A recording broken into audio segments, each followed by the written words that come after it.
안녕하세요. 사연 읽어주는 남녀입니다. 오늘도 와주셔서 감사드리며 그럼 오늘의 사연 바로 시작하겠습니다. 주말 아침이었어요. 남편이 급하게 옷을 갈아입더니 가게에 급한 일이 생겼다며 나갔습니다. 저는 속으로 만세를 불렀죠. 주말만큼은 푹 쉬고 싶었거든요. 평일 내내 유치원에서 꼬맹이들 돌보느라 정신이 하나도 없었어요. 소파에 앉아 따뜻한 차 한 잔 마시며 TV나 볼 생각에 들떠 있었습니다. 근데 시어머니가 방문을 벌컥 열고 나오시는 거예요. 서연아, 냉장고 좀 봐봐. 반찬도 없고 우유도 떨어졌네. 마트 좀 다녀와라. 아니, 지금 남편 나가자마자 바로 일 시키시는 거 보소. 타이밍 진짜 기가 막히더라고요. 네, 어머니, 지금 다녀올게요. 겨울 날씨가 꽤 쌀쌀했는데 저는 금방 다녀올 거라고 생각했어요. 그래서 얇은 가디건만 대충 걸치고 나갔습니다. 시어머니가 적어주신 장볼 목록을 보니 이게 웬 장편 소설인지 우유, 계란, 파, 마늘, 간장, 된장, 고추장에 휴지까지 목록이 끝도 없이 이어졌어요. 속으로 투덜거리면서도 마트에서 이것저것 담았습니다. 어느새 1시간이 훌쩍 지나 있더라고요. 무거운 장바구니 2개를 들고 헉헉거리며 현관 앞에 도착했어요. 저는 익숙하게 비밀번호를 눌렀습니다. 그런데 삐삐삐 오류음이 울리는 거예요. 잘못 눌렀나 싶어서 다시 천천히 눌러봤죠. 삐삐삐 또 오류음이었습니다. 이때 머리를 망치로 한 대 맞은 것 같았어요. 손이 덜덜 떨리기 시작했습니다. 3번째로 눌러봤는데 역시나 삐삐삐. 아, 이 양반이 진짜로 비밀번호를 바꾼 거예요. 저 마트 보내놓고 비밀번호를 바꿔버리신 겁니다. 추운 겨울바람이 얇은 가디건 사이로 쌩쌩 들어오더라고요. 온몸에 소름이 쫙 돋았어요. 미치겠더라고요, 진짜. 장바구니를 바닥에 내려놓고 우유 수취함을 슬쩍 열어봤습니다. 작은 틈으로 안을 들여다보니 주방 쪽에서 시어머니 발이 딱 보이는 거예요. 분명히 집에 계신 겁니다. 그냥 안 열어주시는 거죠. 저는 정중하게 말했어요. 어머니, 저예요. 문 좀 열어주세요. 근데 아무 대답이 없는 거예요. 주방에 있던 발이 거실 쪽으로 슬금슬금 움직이는 게 보였습니다. 제 말을 100% 들으셨어요. 근데 모르는 척 하는 거죠. 손끝이 얼얼하게 시려왔어요. 이러다 진짜 동사하겠더라고요. 어머니, 문 좀 열어주세요. 여전히 대답이 없었습니다. 아, 이건 진짜 작정하고 괴롭히시는 거구나 싶었어요. 저는 일부러 목청껏 소리쳤어요. 어머니 괜찮으세요? 왜 대답이 없으세요? 혹시 안에서 쓰러지신 건 아니시죠? 이거 큰일인데. 지금 당장 119에 신고해야 할 것 같은데요? 어떡하지? 진짜 신고해야 하나? 119 번호가 뭐더라? 제가 핸드폰 꺼내서 번호 누르는 신용을 하는 순간 현관문이 벌컥 열렸습니다. 시어머니가 멀쩡한 얼굴로 서 계시는 거예요. 어머, 서연아 왔어? 미안해. 방에서 텔레비전 보느라 소리를 못 들었네. 어머, 추웠지? 아니, 이 양반 연기력 좀 보세요. 방에서 텔레비전이요? 아까 분명 주방에 계셨잖아요. 근데 소리를 못 들었다고요? 제가 목청 터져라 소리쳤는데요. 뻔뻔함의 끝판왕이더라고요. 저는 얼어붙은 손을 호호 불며 집 안으로 들어갔습니다. 아휴, 왜 그렇게 얇게 입고 나갔어? 감기 걸리겠네. 패딩 입고 다녀야지. 빨리 다녀오라고 저를 밀듯 내보냈으면서 이제 와서 패딩 타령이에요. 저는 아무 말도 안 했습니다. 말하면 화만 더 날 것 같았거든요. 방으로 들어와 문을 닫고 이불을 뒤집어 썼어요. 온몸이 덜덜 떨렸습니다. 제 결혼 생활에서 가장 큰 스트레스가 뭔지 아세요? 바로 이겁니다. 함께 사는 시어머니의 노골적이고 뻔뻔한 괴롭힘이에요. 이런 일이 한두 번이 아니거든요. 근데 더 기가 막힌 건 뭔지 아세요? 이런 식으로 괴롭히면서도 본인은 절대 인정을 안 하신다는 거예요. 맨날 소리 못 들었네, 깜빡했네, 몰랐네, 이러시거든요. 언제까지 이렇게 살아야 하나 싶었어요. 저는 부모님 얼굴도 모릅니다. 태어나자마자 부모님이 돌아가셨거든요. 할머니 손에 자랐어요. 할머니는 가난하셨지만 저를 정말 사랑해 주셨습니다. 낡은 단칸방에서 살았지만 할머니는 늘 저를 따뜻하게 안아주셨어요. 제게는 할머니가 전부였습니다. 세상에서 유일한 가족이었죠. 근데 제가 초등학교 3학년 때 할머니가 돌아가셨어요. 아침에 할머니를 깨웠는데 대답이 없으시더라고요. 그날 이후로 저는 보육원으로 보내졌습니다. 보육원 생활은 외롭고 힘들었어요. 학교 친구들은 명절 때마다 가족들과 어디를 갔다 자랑을 했지만 저는 아무도 없었습니다. 밤마다 이불 속에서 할머니 생각에 눈물이 났지만 절대 소리내서 울지 않았어요. 울면 지는 것 같았거든요. 그렇게 이를 악물고 버텼습니다. 고등학교를 졸업하자마자 저는 보육원을 나왔어요. 작은 원룸을 구해서 독립했습니다. 방은 비좁았지만 제 공간이 생겼다는 게 좋았어요. 낮에는 편의점에서 아르바이트를 하고 밤에는 식당에서 설거지를 했습니다. 하루에 서너 시간밖에 못 잤지만 괜찮았어요. 젊을 때 고생은 사서도 한다잖아요. 2년 동안 악착같이 돈을 모았습니다. 통장 잔고가 조금씩 늘어나는 게 보일 때마다 힘이 났어요. 그리고 드디어 유아교육과에 입학했습니다.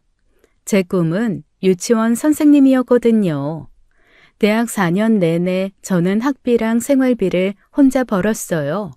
아침엔 수업 듣고 오후엔 아르바이트 뛰고 밤엔 과제하고 친구들이 MT 갈 때 저는 알바를 했습니다. 누구한테 손 한 번 안 벌리고 졸업했어요. 힘들었지만 자랑스러웠습니다. 졸업하고 나서 사립 유치원 교사로 취직했어요. 드디어 안정적인 직장을 갖게 된 겁니다. 월급을 처음 받았을 때 정말 기뻤어요. 통장에 찍힌 숫자를 보면서 울컥했습니다. 저는 비록 혼자였지만 스스로 읽어낸 제 삶이 자랑스러웠어요. 아무도 도와주는 사람 없이 여기까지 왔잖아요. 그게 저한테는 큰 자부심이었습니다. 남편을 만난 건 3년 전이에요. 어느 금요일 저녁이었어요. 퇴근하고 집에 들어왔는데 너무 피곤하더라고요. 저녁 해먹기도 귀찮아서 치킨을 배달시켰습니다. 금요일엔 치킨이죠. 30분쯤 지나니까 초인종이 울렸어요. 드디어 왔구나 싶어서 후다닥 문을 열었습니다. 근데 배달기사가 건네준 봉지를 보니 뭔가 이상한 거예요. 치킨 박스가 아니라 족발 봉지였거든요. 배달기사가 황급히 계단을 내려가더라고요. 저기요, 저 치킨 시켰는데요? 양념치킨.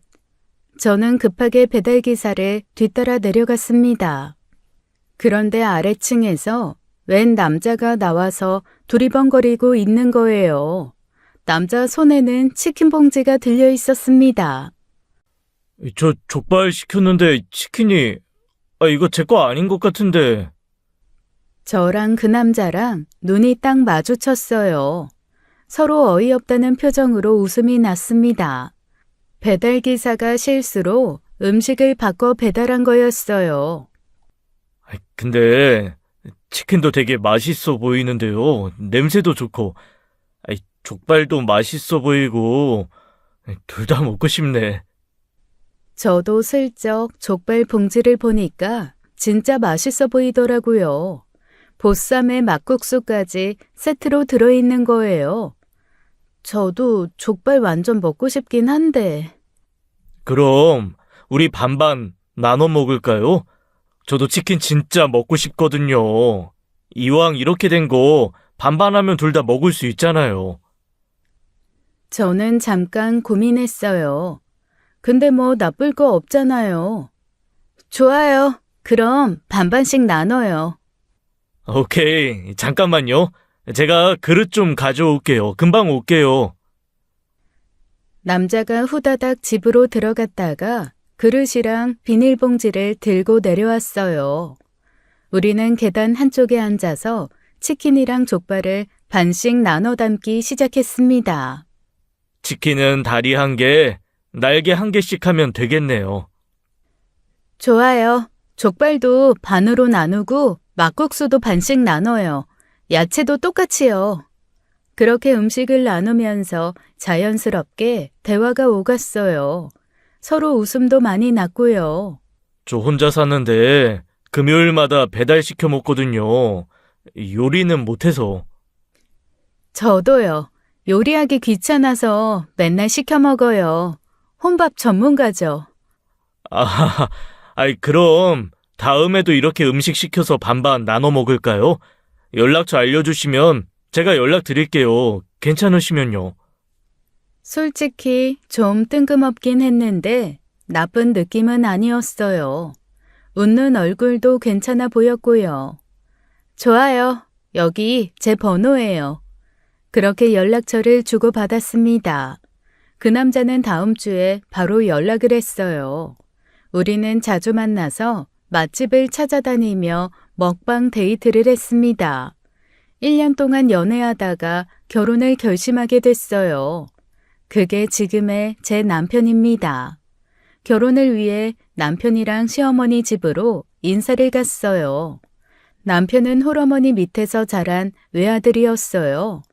시어머니는 남편을 정말 애지중지 키우셨다고 하더라고요. 처음 뵀을 때는 괜찮았어요.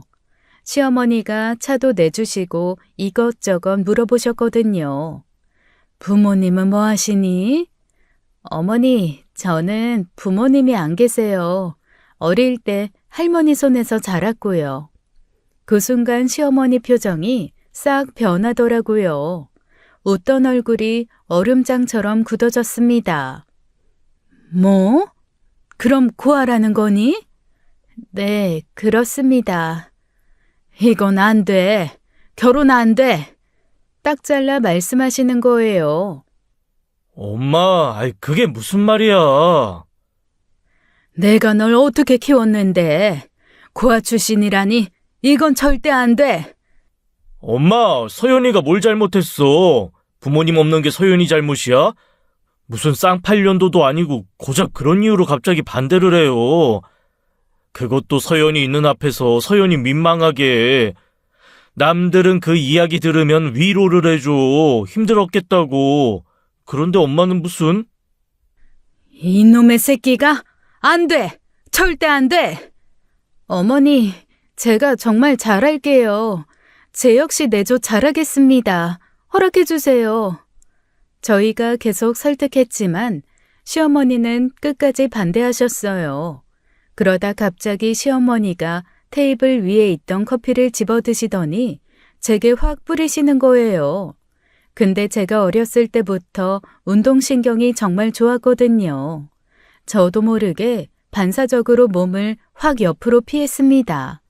그런데 왜 그런 거 있잖아요. 뿌리는 사람도 목표물이 갑자기 움직이면 자기도 모르게 그 움직이는 쪽으로 뿌리게 되잖아요. 그래서 남편이 그 커피를 정통으로 뒤집어 쓴 거예요. 얼굴이며 셔츠며 온통 커피 범벅이 됐습니다. 뭐야, 엄마. 어머, 이게 무슨 짓이야? 네가 거기서 피하면 어떡해? 네가 피하는 바람에 내 아들이 다 맞았잖아. 죄송합니다, 어머니. 제가 반사신경이 좋아서. 저는 한편으로는 억울하기도 했어요. 갑자기 커피를 뿌리시는데 안 피할 수가 있나요? 그래도 첫인사 자리에서 화를 낼 수도 없잖아요. 정말 죄송합니다, 어머니. 그럼 한 잔 더 타오시면 이번엔 제가 안 피하고 맞을게요. 뭐? 뭐라고? 너 지금 나한테 빈정거리는 거냐? 아니에요. 빈정이라뇨. 진심입니다. 이 버르장머리 없는 게 당장 내 집에서 나가! 엄마, 지금 뭐 하는 거야? 아유, 내가 다 부끄럽다. 남편이 제 손을 확 잡고 일어섰습니다. 그리고는 그대로 시댁문을 박차고 나와버렸어요. 차에 타자마자 남편이 말했습니다. 미안해. 우리 엄마가 너무하셨다. 아니야, 내가 미안해. 나 때문에 당신이 커피 맞았잖아. 괜찮아. 뭐 커피향 좋네 뭐.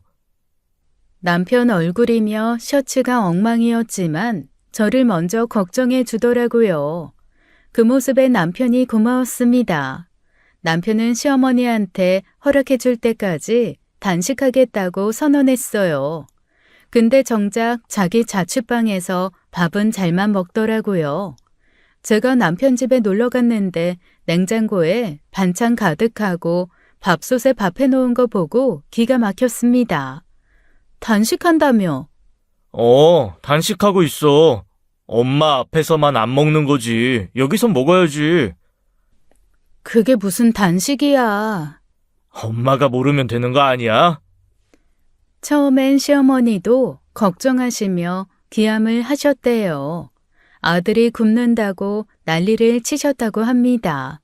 근데 몇 주가 지나도 남편 얼굴에 살이 전혀 안 빠진 거예요. 오히려 좀 찐 것 같기까지 했대요. 시어머니가 의심하셔서 몰래 자취방에 찾아가 봤더니 남편이 치킨을 먹고 있었다고 합니다. 그때부터 시어머니는 더 강경하게 나오셨어요. 이 새끼가 날 가지고 놀았어? 엄마, 그게 아니라, 왜 배고파서. 엄마도 그랬잖아. 굶지 말고 밥 먹으라며. 그래서 그런 건데. 이게 뚫린 입이라고? 남편도 현장을 걸리고 나니 할 말이 없었겠죠. 그러자 다른 카드를 꺼내들었습니다. 그래. 엄마 결혼 허락 안 하면 나 코인 노래방 정리하고 서연이랑 도망갈 거야. 뭐? 이게 가지가지 하네. 진심이야? 부동산에 매물 이미 내놨어. 시어머니는 처음엔 안 믿으셨대요. 근데 정말로 남편이 부동산 매물을 올린 걸 확인하시고는 당황하셨다고 합니다. 그 코인 노래방은 시어머니가 사업 자금을 대주신 거였거든요. 남편이 정말 절 선택한 거죠. 며칠 뒤 남편한테 시어머니가 전화를 하셨어요.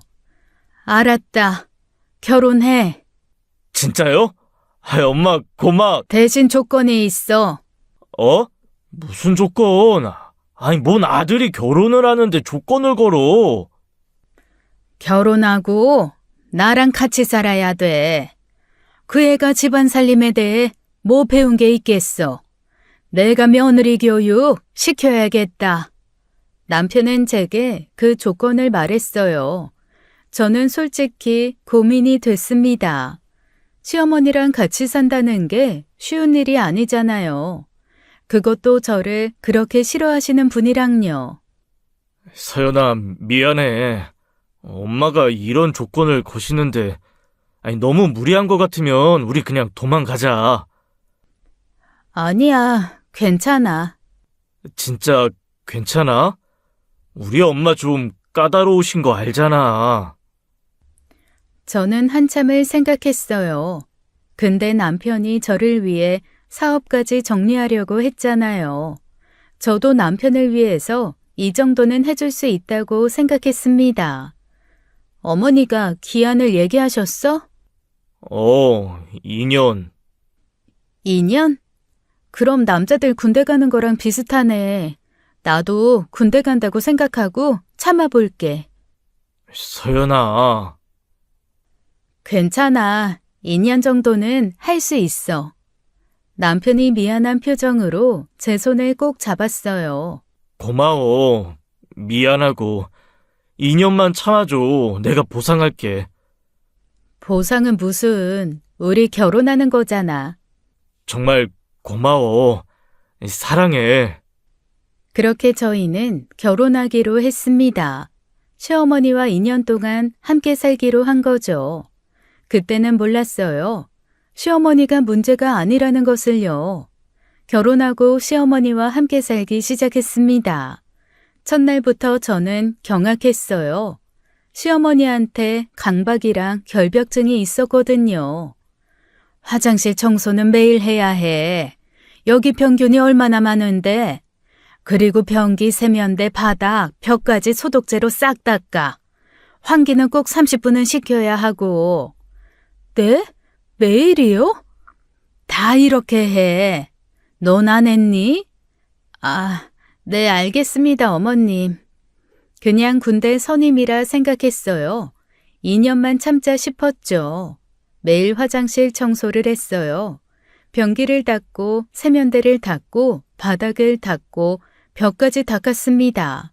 팔이 빠질 것 같더라고요.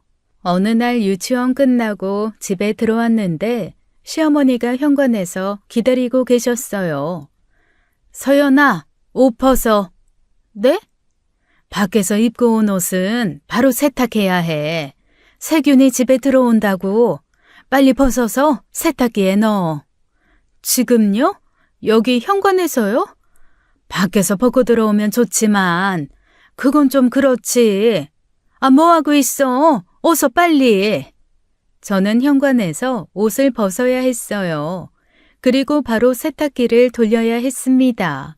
매일 그랬어요. 침대 시트도 매일 갈아야 했어요. 아침에 일어나면 시트를 빨고 새 시트를 깔았습니다. 빨래가 산더미처럼 쌓였어요. 냉장고를 열었다가 기겁했습니다. 안에 있는 식품들이 전부 일직선으로 정렬되어 있는 거예요. 우유, 요구르트, 반찬통까지 자로 잰 것처럼 줄 맞춰져서 저를 바라보고 있더라고요. 깜짝 놀라서 냉장고를 닫았다가 다시 열었습니다. 제가 우유를 꺼내 먹고 다시 넣었는데 조금 비뚤어졌나 봐요. 서연아, 너 이리 와봐. 네? 우유가 삐뚤어졌잖아. 이런 거 제대로 놔. 네, 알겠습니다. 거실 테이블도 마찬가지였어요. 리모컨, 책, 컵까지 모든 물건이 정해진 위치에 정해진 각도로 놓여 있었습니다. 제가 리모컨을 쓰고 놓았는데 각도가 조금 틀어졌나 봐요. 서연아, 리모컨 각도 틀어졌어. 고쳐놔. 네. 물 한 잔 마시는 것도 조심스러워졌어요.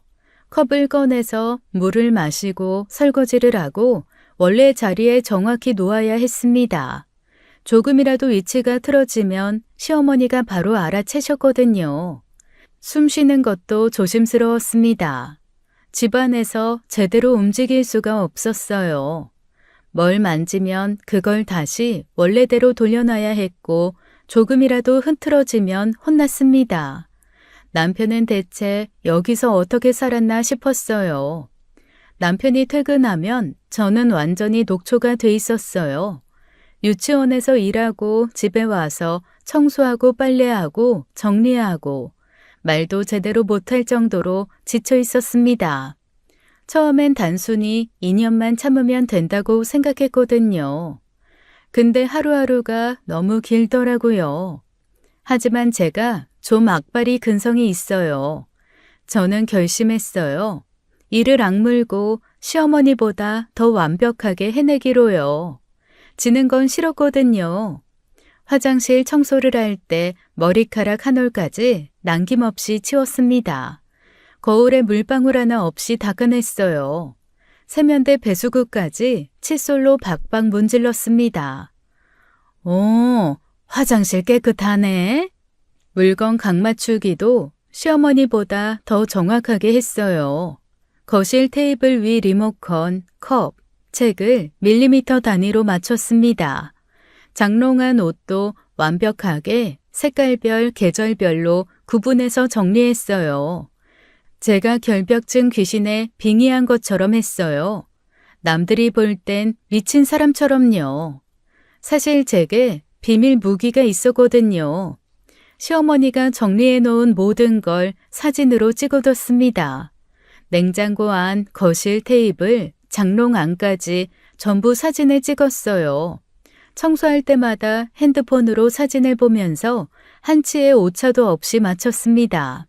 냉장고 안 우유병 각도까지 정확하게 맞췄어요. 아니, 시어머니가 해놓으신 것보다 더 완벽하게 만들었습니다. 집안 구석구석 먼지 하나 없이 깔끔하게 유지했어요. 시어머니가 요구하는 것 이상을 해냈습니다. 서연아, 냉장고 좀 봐봐. 네, 어머니. 시어머니가 냉장고를 열어보시더니 아무 말 없이 닫으셨어요. 트집 잡을 게 없었던 거죠. 속으로 쾌재를 불렀습니다. 처음 몇 달은 시어머니가 계속 트집을 잡으려고 하셨어요. 근데 점점 잡을 게 없어지니까 구박이 줄어들기 시작했습니다. 3개월쯤 지났을 때였어요.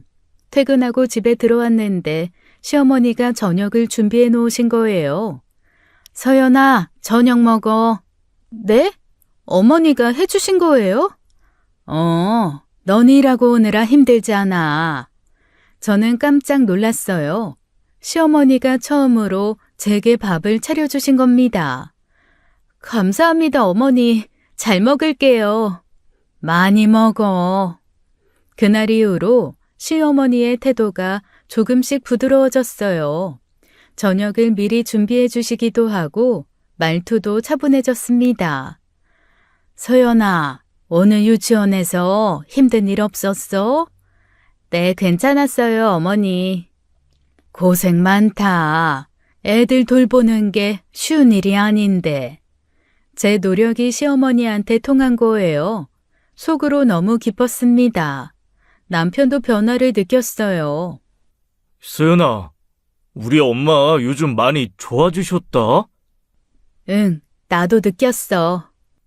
고마워. 네가 정말 잘해줘서 엄마 마음이 풀린 것 같아.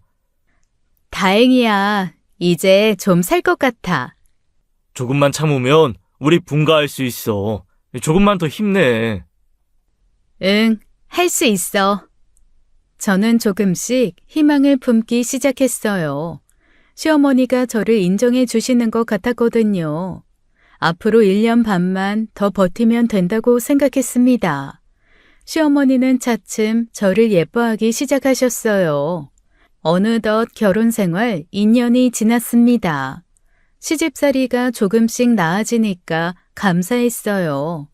남편과도 평온한 일상을 보냈죠. 어느 날 저는 남편에게 말을 꺼냈습니다. 여보, 우리 이제 분가할 때 됐지 않아? 분가? 어머니랑 2년 같이 살기로 했잖아. 이제 2년 다 됐어. 그게...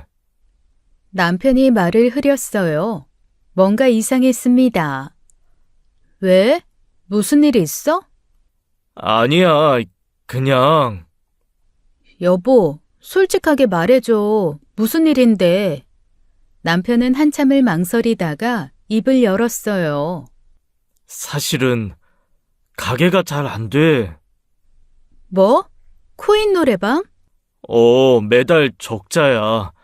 요즘 코인 노래방이 너무 많아져서 손님이 줄었어. 얼마나 안 되는데? 매달 몇백씩 적자고 은행 빚도 좀 있어. 빚이 얼마나 되는데? 한 5천 정도. 저는 깜짝 놀랐습니다. 5천이라뇨. 왜 진작 말 안 했어? 너한테 걱정 끼치기 싫었어.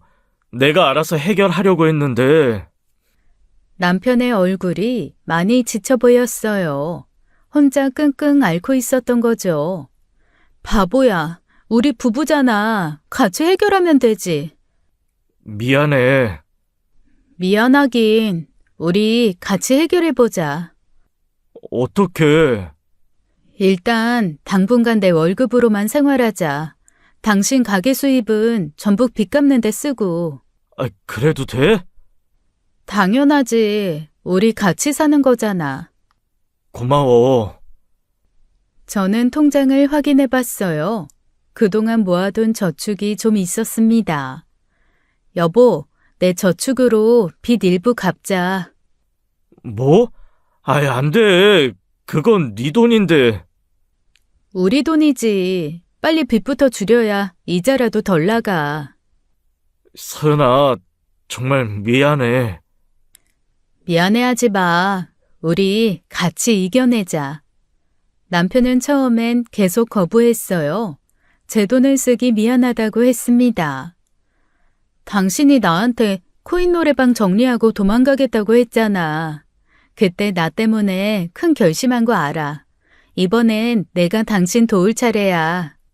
서연아, 우리 부부잖아. 같이 힘들 때 서로 돕는 거지. 남편은 결국 제 말을 받아들였어요. 제 저축으로 빚 중 일부를 갚았습니다. 정말 고마워. 내가 꼭 사업 일으켜서 보답할게.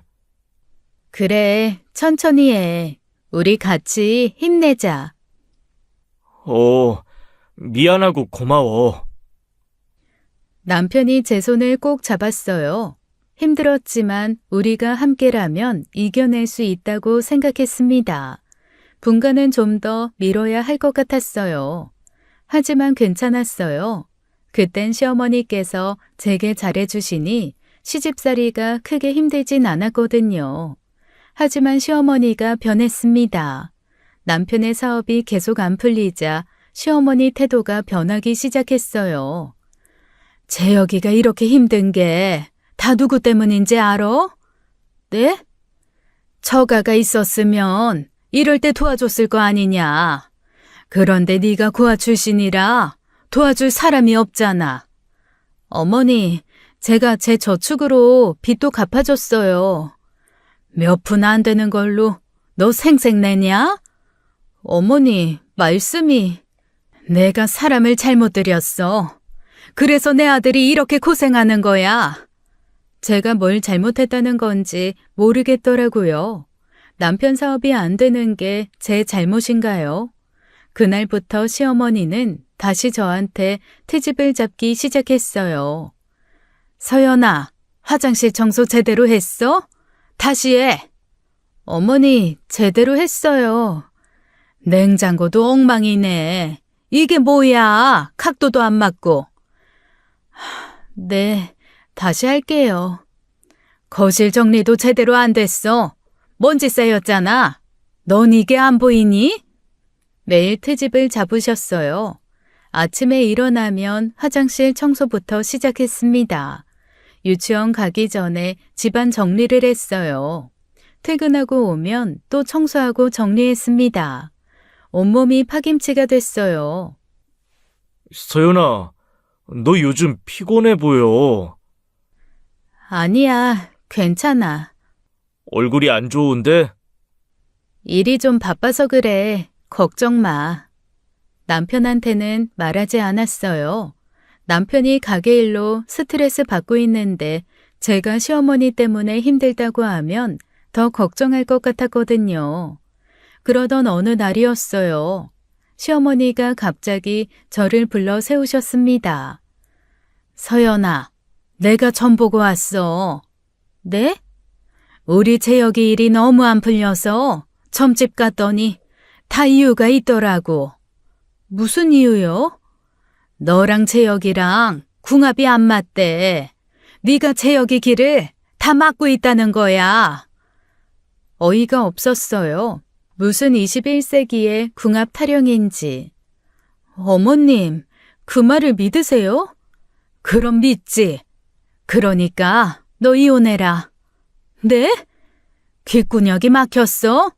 제발 좀 꺼지라고. 네? 어머니, 그게 무슨 말씀이세요? 못 알아들어? 이혼하라고. 난 내 아들부터 살려야겠다. 시어머니가 갑자기 제 방으로 들어가시더니 옷장을 열었어요. 그리고는 제 옷들을 밖으로 던지기 시작했습니다. 어머니, 뭐 하시는 거예요? 짐 싸! 당장 나가! 제 옷들이 거실 바닥에 널브러졌어요. 저는 황급히 옷들을 주우려 했습니다. 고아 주제에 감히 내 아들을! 그 순간 뭔가 끊어지는 소리가 들렸어요. 제 인내심이 한계에 도달한 겁니다. 그런 말씀 좀 그만하세요. 어머니, 제가 고하면 어때서요? 제가 뭘 잘못했는데요? 너 지금 나한테 대드는 거냐? 네, 자꾸 고아 너무하시잖아요. 저 정말 어머니 마음에 들려고 노력했어요. 그런데 이건 아니죠. 이 버릇없는 게 당장 짐 싸서 나가! 바로 그때 현관문이 열렸어요. 남편이 퇴근해서 들어온 겁니다. 무슨 일이야? 아이, 왜 이래? 재혁아, 이것이 나한테 대든다. 엄마, 또 무슨 짓을 하신 거예요? 서연이 옷이 왜 바닥에 널려 있어요?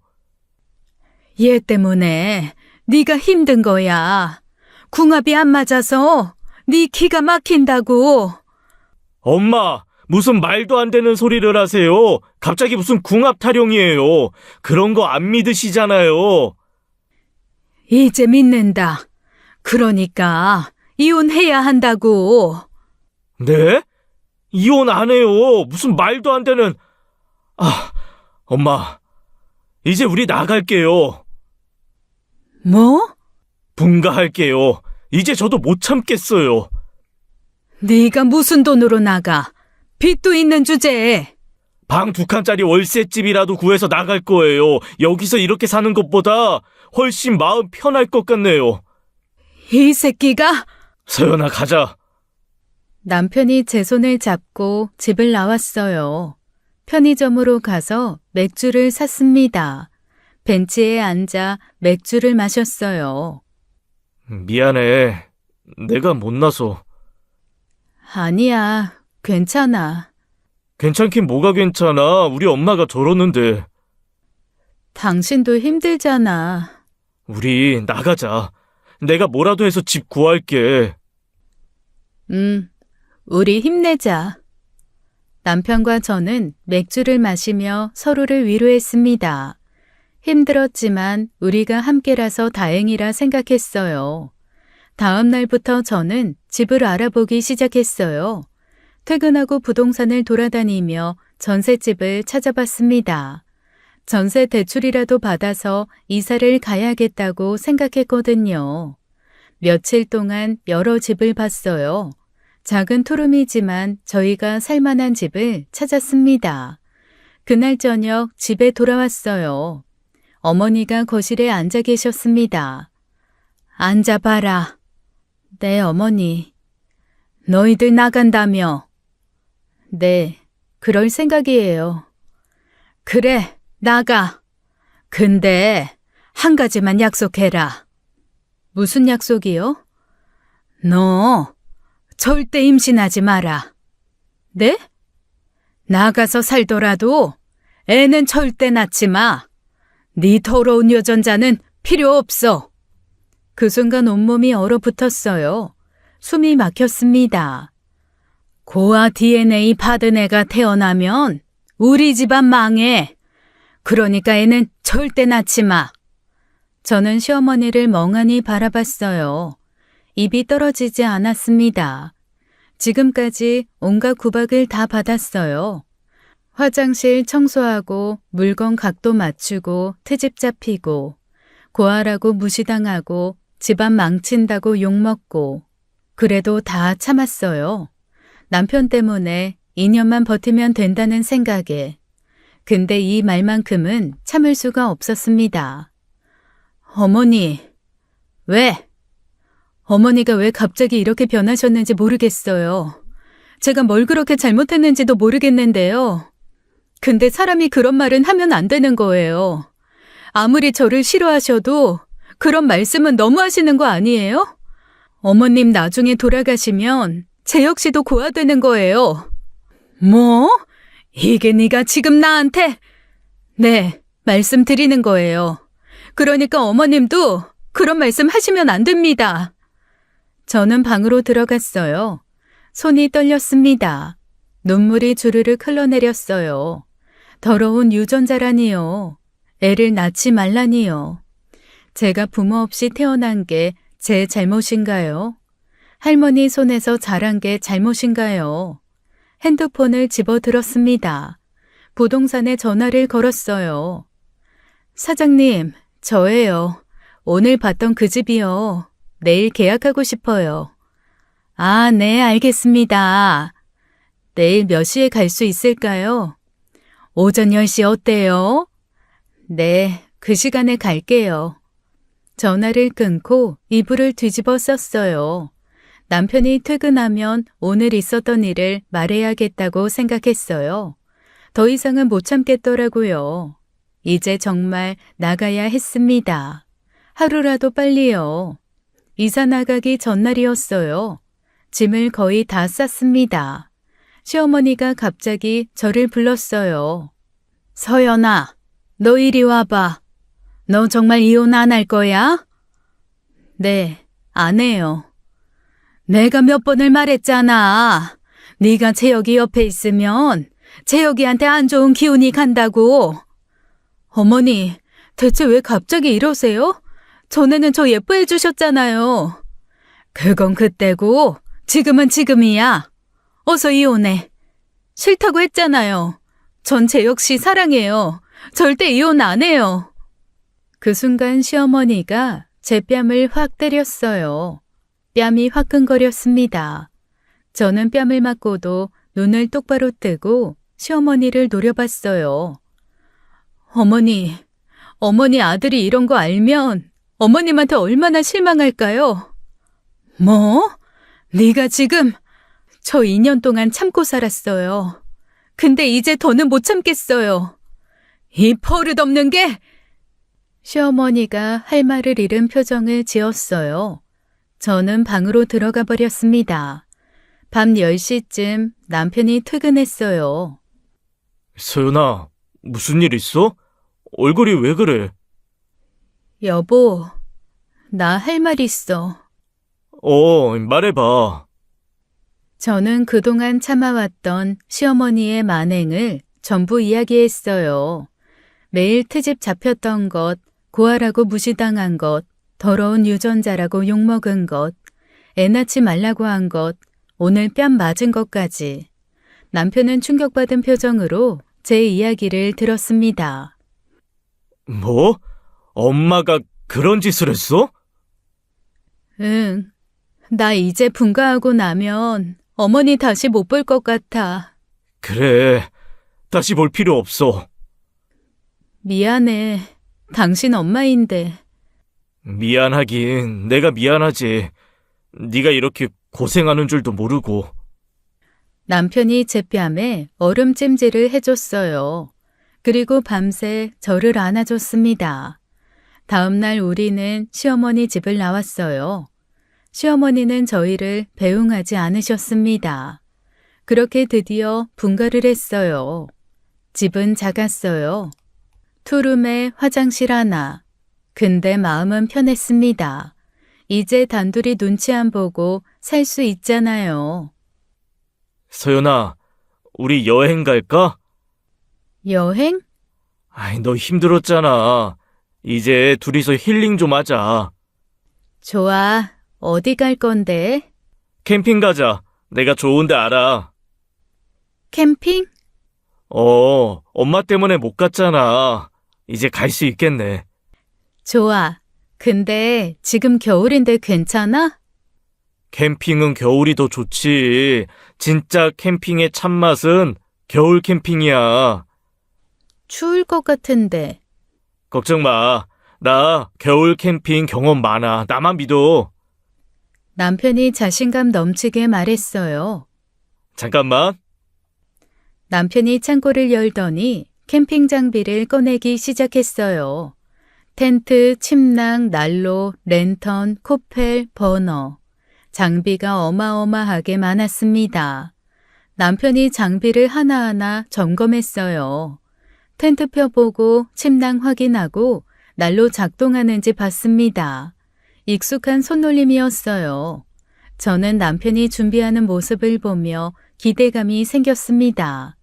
시댁에서 벗어나 단둘이 시간을 보낼 수 있다니 생각만 해도 설렜어요. 다음 주말에 출발하자. 금요일 저녁에 출발하면 딱 좋아. 응, 좋아. 따뜻한 옷 준비해. 패딩이랑 목도리, 장갑 다 챙겨. 알았어. 근데 진짜 안 추워? 텐트 안은 난로 켜면 따뜻해. 걱정 마. 오케이. 당신만 믿을게. 일주일 내내 저는 캠핑 생각에 들떠 있었어요. 유치원에서 일할 때도 캠핑 생각을 했습니다. 금요일이 빨리 왔으면 좋겠더라고요. 드디어 금요일이 됐어요. 남편이 퇴근하자마자 차에 짐을 실었습니다. 시어머니 걱정 없이 단둘이 보내는 첫 여행이었어요. 저는 조수석에 앉아서 출발을 기다렸어요. 그때 제 핸드폰이 울렸습니다. 시어머니였어요. 여보세요? 너 지금 어디야? 집이요. 재혁이는? 여기 있어요. 너희 어디 가려고 하는 거 아니야? 아니에요. 거짓말하지 마. 네 목소리 들으면 다 알아. 어디 가는 거야? 잠깐 나들이 좀. 어디로? 언제 돌아와? 재혁이 전화 바꿔봐. 남편이 제 핸드폰을 확 뺏었어요. 엄마, 저예요. 재혁아, 너희 어디 가는 거야? 그거 알아서 뭐 하시게요? 내가 네 엄만데 물어보면 안 돼? 엄마, 이제 제 아내 그만 좀 괴롭히세요. 뭐? 내가 언제? 엄마가 뭘 하셨는지 다 들었어요. 이제 그만하세요. 재혁아, 그건... 끊을게요. 딱 끊어버렸습니다. 시어머니가 다시 전화를 걸었어요. 남편이 받지 않았습니다. 서연아, 엄마 전화 받지 마. 응, 엄마 때문에 상처받아서 떠나는 여행인데 여행 가서까지 엄마 잔소리 들을 순 없잖아. 그래도 전화는 받아야 하는 거 아니야? 아니야. 이번만큼은 우리끼리만 시간 보내자. 남편이 제 핸드폰을 들더니 전원을 껐어요. 그리고는 조수석 서랍에 넣었습니다. 여보, 그래도... 괜찮아. 내 핸드폰 있잖아. 뭐 급한 일 있으면 내 걸로 연락 오겠지. 그렇긴 한데... 서연아, 이번 여행만큼은 아무 방해 없이 우리 둘이서만 시간 보내자, 응?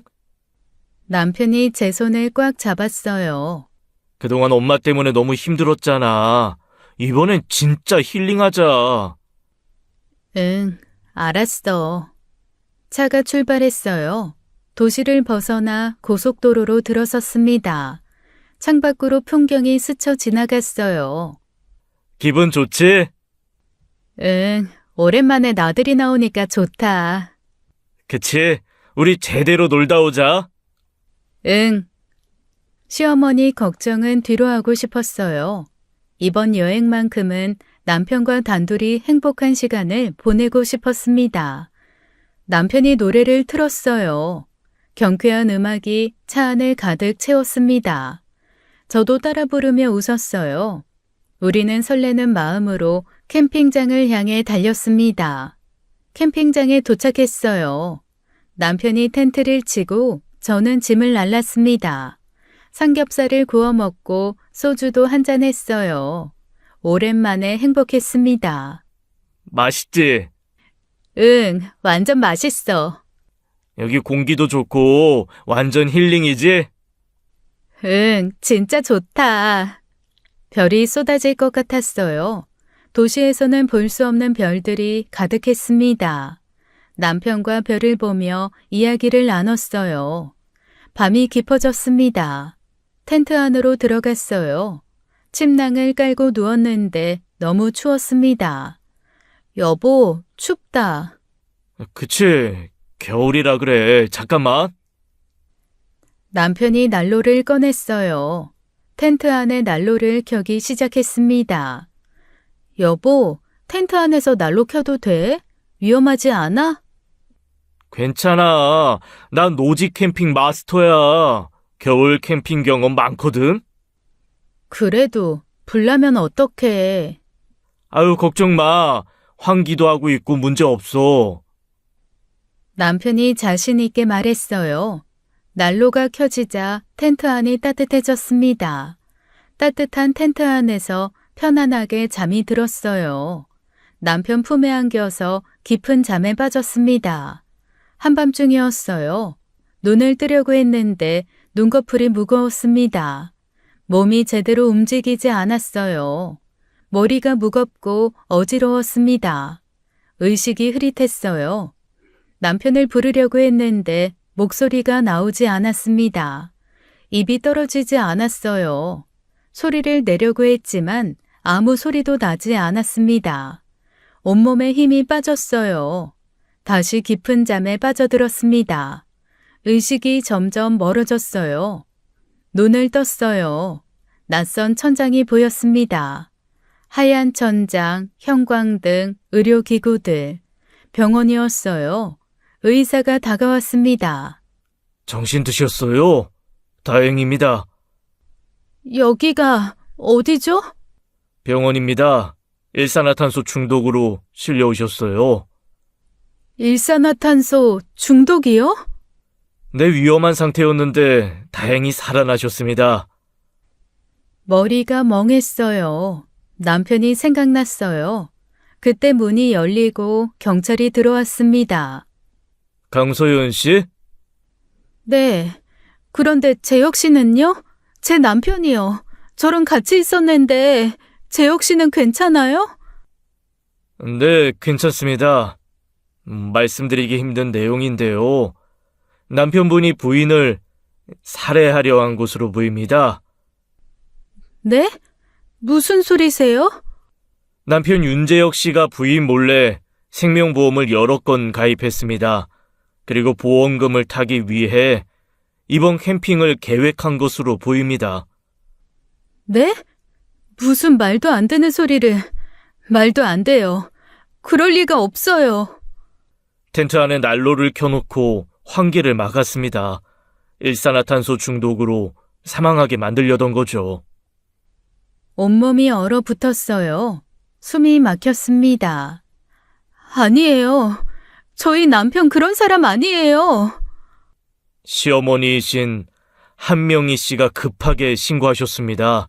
아들이 이상한 행동을 한다며 차량 번호를 알려주셔서. 시어머니가요? 네, 한명희 씨 신고로 차량을 추적해서 찾았습니다. 조금만 늦었어도 위험했을 겁니다. 시어머니가요? 그렇습니다. 윤재혁 씨는 현재 살인 미수 혐의로 체포되어 조사받고 있습니다. 믿을 수가 없었어요. 남편이 저를 죽이려 했다니. 충격 받으셨을 텐데 좀 쉬세요. 나중에 다시 조사받으러 와주셔야 합니다. 네. 경찰이 나갔어요. 저는 멍하니 천장을 바라봤습니다. 남편이 저를 사랑한다고 했어요. 고맙다고 미안하다고도 했어요. 꼭 보답하겠다고 약속했어요. 다 거짓말이었습니다. 처음부터 저를 죽일 생각이었던 거예요. 생명보험을 타기 위해서요. 손이 떨렸습니다. 눈물이 주르륵 흘러내렸어요. 다 거짓이었어요. 병원에서 퇴원했어요. 구치소로 남편을 찾아갔습니다. 면회 신청을 했어요. 면회 거부하셨습니다. 네? 거부요? 네, 윤재혁 씨가 면회를 원치 않는다고 하셨어요. 남편은 저를 보기 싫어하는 거였어요. 당연하죠. 자기가 죽이려 했던 사람인데요. 며칠 뒤 경찰서에서 연락이 왔습니다. 조사 결과를 설명해 준다고 했어요. 윤재혁 씨가 부인 핸드폰을 몰래 사용해서 비대면으로 생명보험을 여러 건 가입했습니다. 제 핸드폰으로요? 네, 부인 명의로 가입했어요. 수익자는 본인으로 설정했고요. 몇 건이나요? 총 7건입니다. 보험금은 약 3억 정도 됩니다. 3억. 사업 적자가 나기 시작한 시점부터 집중적으로 가입했어요. 언제부터요? 결혼 직후부터 조금씩 가입하기 시작했습니다. 처음엔 소액이었다가 점점 금액을 늘렸어요. 온몸이 얼어붙었어요. 가장 큰 보험은 작년에 가입했습니다. 빚이 많이 늘어난 시기죠. 그때가 제가 저축으로 빚 갚아준 때예요. 그랬군요. 그 시점에 2억짜리 보험을 가입했더라고요. 제가 남편 도와주겠다고 돈을 줬을 때 남편은 보험금을 더 늘린 거예요. 눈물이 났습니다. 한명희 씨 진술에 따르면 작년 말쯤 아들이 이상하다는 걸 느꼈다고 합니다. 작년 말이요? 그때였어요. 시어머니가 갑자기 태도가 변한 게요. 시어머니가 저한테 이혼하라고 했던 것, 꺼져달라고 했던 것, 더러운 유전자라고 했던 것, 심지어 뺨까지 때렸던 것, 다 저를 살리려고 했던 거였어요. 저는 아무 말도 할 수 없었어요. 결혼 직후부터 남편은 저를 죽일 계획을 세웠습니다. 사랑한다고 말하면서, 미안하다고 말하면서, 고맙다고 말하면서, 남편은 처음부터 저를 이용할 대상으로만 본 겁니다. 죽여서 돈을 챙길 대상. 분노가 치밀었어요. 배신감에 온몸이 떨렸습니다. 시어머니 집으로 찾아갔어요. 초인종을 눌렀습니다. 한참 뒤에 문이 열렸어요. 시어머니가 나타났습니다. 많이 늙으셨더라고요. 예전의 날카로운 모습은 없었어요. 지쳐 보였습니다. 어머니, 들어와. 거실로 들어갔어요. 예전과 똑같이 정돈된 집이었지만 어딘가 쓸쓸해 보였습니다. 어머니, 감사합니다. 뭐가? 절 구해주셔서 감사해요. 어머니 아니었으면 전 죽었을 거예요. 감사할 필요 없다. 어머니, 너 때문에 한 게 아니야. 내 아들이 살인자 되는 거 막은 것 뿐이야. 시어머니는 고개를 돌리셨어요. 내 아들이 감옥 가는 게 차라리 나아, 살인자보다는. 어머니, 이제 가봐. 볼 일 없잖아. 시어머니가 차갑게 말씀하셨지만 저는 알고 있었어요. 시어머니가 얼마나 괴로웠을지를요. 아들이 며느리를 죽이려 한다는 걸 알았을 때, 며느리를 살리려고 구박하고 이혼 종용했을 때, 그리고 결국 자기 손으로 자기 아들을 신고했을 때, 얼마나 피눈물을 흘렸을까요? 어머니, 건강하세요. 정말 감사합니다. 시어머니는 아무 대답도 하지 않으셨어요. 저는 집을 나왔습니다. 남편은 살인미수로 재판을 받았어요. 징역 8년을 선고받고 교도소로 수감됐습니다. 저는 이혼 소송을 진행했어요. 남편은 아무 이의 없이 이혼에 동의했습니다. 법적으로 완전히 남이 됐어요. 다시 혼자가 됐습니다. 작은 원룸으로 이사를 갔어요. 예전에 혼자 살던 것처럼요. 근데 이번엔 두렵지 않았어요. 할머니 돌아가시고 혼자가 됐을 때는 무서웠거든요. 세상에 혼자 남겨진 것 같았어요. 근데 이번엔 달랐습니다. 저는 이미 혼자 살아남는 법을 알고 있었어요. 죽을 뻔한 일에도 살아남았어요. 이제 뭐든 할 수 있을 것 같았습니다. 유치원에서 아이들을 가르쳤어요. 퇴근하고 집에 와서 혼자 저녁을 먹었습니다. 외롭지 않았어요. 주말에는 친구들을 만났어요. 혼자 영화도 보고 카페에도 갔습니다. 천천히 다시 시작하는 거예요. 언젠가는 또 누군가를 사랑할 수 있을지도 몰라요. 아닐 수도 있고요. 근데 괜찮았어요. 저는 이제 혼자서도 잘 살 수 있으니까요. 지금까지 사연 읽어주는 남녀였습니다. 끝까지 시청해주신 여러분 감사드리며 저희는 다음 사연으로 돌아올게요. 감사합니다.